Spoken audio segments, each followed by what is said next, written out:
Halo teman-teman Kicomania, selamat pagi. Nah, hari ini kita dapat pasien sesak napas ya. Jadi itu teman-teman bisa lihat tuh, dia mangap-mangap, itu pilek ya teman-teman. Dan malam katanya pemiliknya itu dia batuk-batuk, kek kek gitu sepanjang malam. Jadi ini gangguan pernapasan teman-teman ya. Penyebabnya apa? Penyebabnya bisa macam-macam, tapi yang sering terjadi adalah dari makanan. Kalau kita lihat dari makanan nih ya teman-teman. Teman-teman ya, teman-teman harus tahu kalau beli mulai dari ulat kandang ya seperti ini. Teman-teman harus tahu bahwa dalam ternak ulat kandang itu pakannya apa? Itu pakannya bangkai ayam ya. Jadi teman-teman kalau beli dari toko itu kondisikan dulu. Kondisikan dulu itu ini ulet ini dikasih makan. Jadi biar dia lebih bersih gitu aja ya harapan kita. Terus tiap hari itu pornya ini diganti. Jadi tiap pagi itu kalau saya ayak, ini sudah saya ayak tadi. Terus ulat-ulat yang mati itu saya buang dan saya ganti por baru. Ini pornya sedikit agak basah gitu ya biar lembab. Jadi ulatnya nanti makan ini lebih mudah gitu. Jadi teman-teman kalau nggak percaya ya, untuk teman-teman yang nggak pernah ganti ulet itu biasanya cuma ditambahin, coba dicium ya, baunya seperti apa. Nah itu adalah sumber bakteri teman-teman ya. Jadi sebenarnya merawat burung itu nggak sulit, cuman kita yang memang nggak pernah perhatian. Jadi main seadanya aja, terutama yang repot. Lalu yang kedua ini jangkrik ya. Ini jangkrik ini juga sangat menjadi makanan yang bagus, tapi juga bisa menjadi makanan yang sangat berbahaya. Nah, salah satunya begini. Ini sering saya jumpai teman-teman beli jangkrik dari toko langsung dikasih ke burungnya. Teman-teman tahu nggak? Kalau di toko itu jangkrik nggak pernah dikasih makan. Karena apa? Kalau dikasih makan, dia akan cepat keluar nih, keluar sayapnya itu ya, dia menua dan akhirnya nanti nggak laku. Jadi nggak dikasih makan, tujuannya biar pertumbuhannya melambat.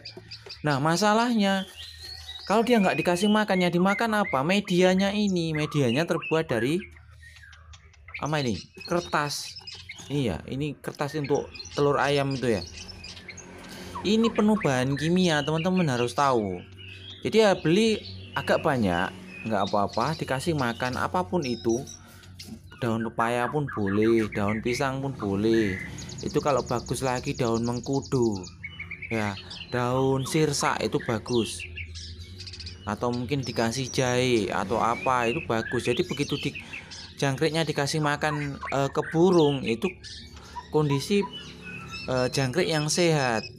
Kasih daun lamtoro itu juga bagus, itu bisa ngobatin cacingen ya.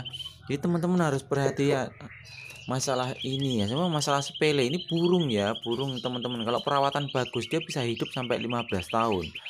Tapi saya heran ini teman-teman, sampai burung baru 1-2 tahun udah sakit, stamina menurun, bingung lagi mau ningkatin performa gimana, cari yang terah ini terah itu. Sebenarnya nggak perlu seperti itu. Burung asalkan sehat dia pasti fighter, dia pasti berani tampil di lapangan. Tapi kalau stamina nggak ada, terah siapapun, terah dari manapun juga nggak ada gunanya. Oke, untuk masalah ini teman-teman ya, saya pakai ini anti snot nih ya.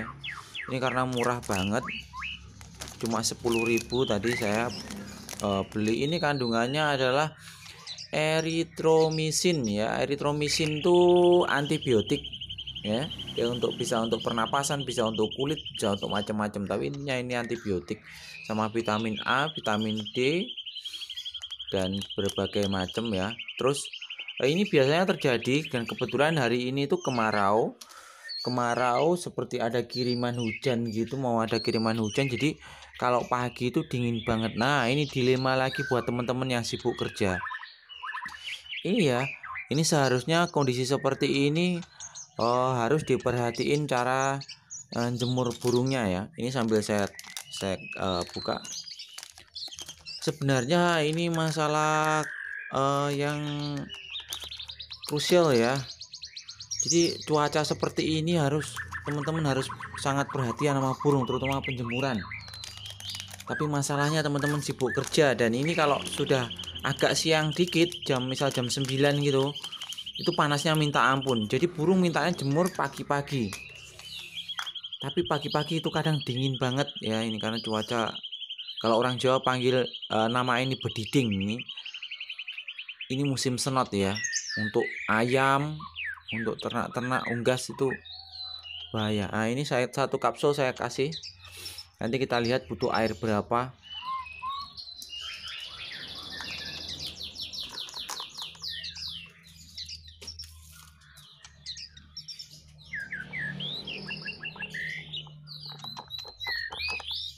Oke, sepertinya masih bisa tambah lagi yang terlalu keruh.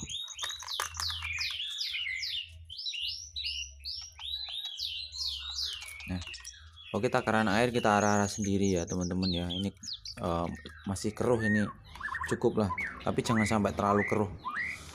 Nah, ini kita kasih ke dalam. Nah, lihat tuh cuacanya ya. Saya mau jemur pun tidak bisa, sekarang sudah mendung, padahal ini musim kemarau. Tapi ini nggak hujan. Ya, ini yang menjadi masalah buat para peternak itu, kalau kita nggak memperhatikan kesehatan burung akhirnya sakit tuh. Perawatan cuaca seperti ini sangat sulit. Jadi kita cuma berusaha aja, moga-moga ini sembuh. Tapi insya Allah ini yakin lah sembuh lah, kalau kita terus perhatiin ya. Oke, kita taruh di dalam.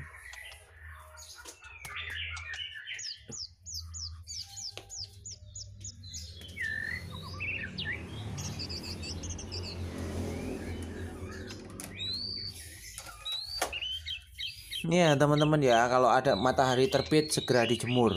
Jangan kondisi seperti ini kita takut menjemur nggak. Masalahnya itu bukan masalah jemur sakit dijemur nggak boleh atau nggak boleh.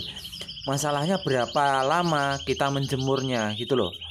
Jadi kalau sakit seperti ini ya pagi-pagi cepat dijemur, cuma dalam kondisi matahari masih hangat gitu. Nanti kalau udah terlihat panas ya cepat-cepat dibawa masuk. Jadi tidak diperbolehkan dalam kondisi matahari yang sudah tinggi, yang sangat panas. Jadi dia nggak kuat karena ini masih sakit. Tapi tetap dijemur ya teman-teman. Oke, pakan sekali lagi yang steril ya, diperhatikan. Kalau bisa ya ya tiap hari harus ganti baru, dan jangkrik ulat yang baru dikasih makan. Jadi dia minim membawa bakteri. Oke teman-teman, sampai di sini dulu. Semoga video ini membantu buat teman-teman. Terima kasih. Selamat pagi, salam kicau mania.